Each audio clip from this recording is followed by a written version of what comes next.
So we already talked about how to take a rational expression like we have here and find all the restricted values. But now we're going to talk about, can we take something like this and simplify it?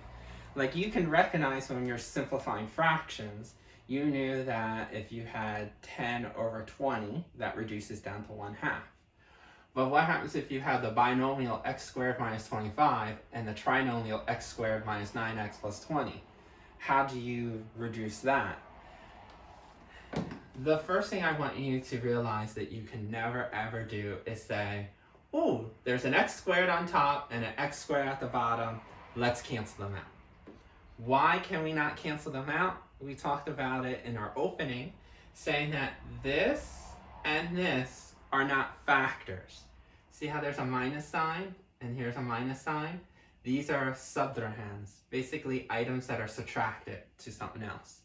We are never allowed to cancel out when it's subtraction or addition. Remember how we talked about 3/4? Yes, 3 may be 1 plus 2, and 4 may be 2 plus 2. And you might have said, oh, there's a 2 on top and a 2 on the bottom. You should know that 3/4 is not the same as 1/2, because we didn't have multiplication. So then the question is, how do I take something that has only a subtraction sign or a subtraction and addition sign and change them into multiplication? That's what factoring was always doing. It's trying to think of what two items multiply that give us this, or what two items multiply to give us this. Now when I mean items, we can also think of binomials. So how do you simplify? Well, it's simple as these steps here. What you're going to do to simplify a rational expression is, the first thing you're going to do is you're just going to factor the top completely. So how do you do any type of factoring? Remember, you always look for a GCF first. We already told you that's A through D, and then you would count the number of terms left over to determine if you want to do it as difference of squares or shortcut or grouping. So you're going to factor out the top completely. Second step, factor out the bottom completely, the denominator. Look for GCFs and count the number of terms, determine what type of factoring you're going to do. Once you completely factor out the top and then completely factor out the bottom, the final step is to cancel out matching factors. Now, to cancel out matching factors, we're going to be looking for matching binomials, or we're going to be canceling out GCFs. When you cancel out matching binomials, they have to match exactly. You cannot have an x plus 2 and an x minus 2 cancel out. They have to match exactly. When you have GCFs, because they're monomial, you can break them up. So if you had something on top that was 5x squared, and you had a GCF at the bottom that was 10x, even though 5x squared and 10x doesn't match exactly, when they're monomials, you could break them down to break up pieces of them. So you know that 10x is the same thing as 2 times 5 times x. And then you could break out that x squared on top, 5x squared, as xx. And then you'll see 1x on top, 1x on bottom, 1 5 on top, 1 5 at the bottom. Just remember that when you do this type of factoring, you can never cancel out a binomial and a monomial together. All right? So let's do that with here. First step is focus on the top. See if you can factor out it completely. X squared minus 25. You know that there is no GCF. Remember, no matching parentheses, no letter here, no number here. Does not start with a negative. Count the number of terms left over. 1, 2. You know when there's 2 terms left over, you know that you're going to do difference of squares. So step 1, check to see if it meets the definition. Yes, perfect square. Yes, perfect square. Yes, a minus sign. So then we do step 2, the setup. Always 1 plus and 1 minus for difference of squares. Then step 3, break down x squared, x and x. And then break down 25 as our fourth step. So we can break down this and say it's the same as x plus 5, x minus 5. Now, once we factor out the top completely, you have to focus on the denominator, the bottom. Can we focus this out? How can we factor that out? Well, always look for a GCF first. Nah, no GCF. Remember, no matching parentheses. This does not have a letter. This doesn't have a number. Doesn't start with a negative. But because this one has 3 terms, we're not going to do difference of squares. We're going to do shortcut or arch. Because this one has nothing in the front, I'm going to do shortcut. We already talked about the 6 steps. There's step 1, the setup. Step 2, sign issues. We know it's the same signs. Same means that this and this match. So to know what type, when it's same, you look at the middle and it tells us we need the same negatives. Then step 3, do all the combos of 20.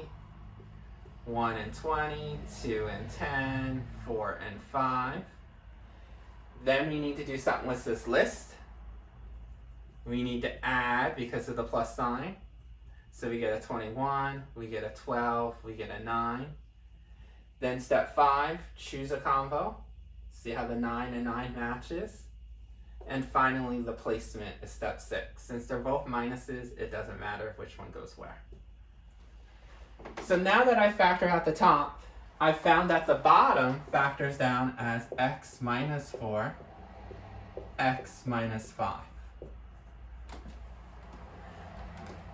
Because this is factored, now how do you know this is factored? Remember what we talked about before, parentheses represent multiplication. So it's this times this. This times this. This is multiplication symbols, the parentheses. This is not. We're allowed to cancel here, not here. That's why x squared and x squared do not cancel out.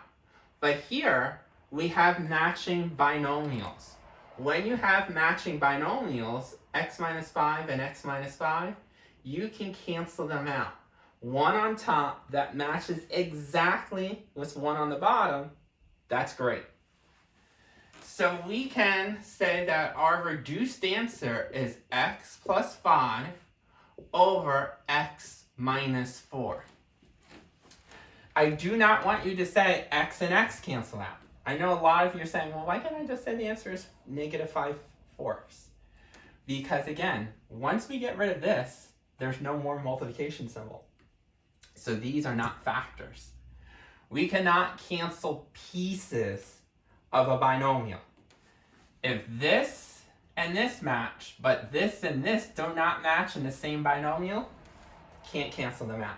It has to match exactly. This would be your final answer. We would say that this and this are almost equivalent of each other. To make it equivalent, this one said that you can plug in anything for x except our danger guys. If I plugged in x as a 5, or if I plugged in x as a 4 in here, this would be undefined. But here, notice if I look at this one, the only danger one, the restricted value, is 4. So that's the reason why they're almost equivalent, but not quite equivalent. If you wanted to say that they're exactly equivalent, you would put down the restricted values, saying x could not equal 5 or 4. You might be saying, well, I understand 4 because 4 minus 4 is 0. But you might be saying, how did you get the x minus 5? Because I had to look at the original problem. If I couldn't have a 5 here, then technically I can't have a 5 here. Because if I start from here and got down to here, to keep these the same, I have to have the same restricted values. Luckily on the test, there's only one question that asks you to find restricted values. For this guy, we could care less about the restricted values. I'm just pointing out, to make this equivalent to this, you have to have the same restricted values. But for our question, all we care about is, can this be reduced any smaller? Yes. Our final answer is going to be x plus 5 over x minus 4.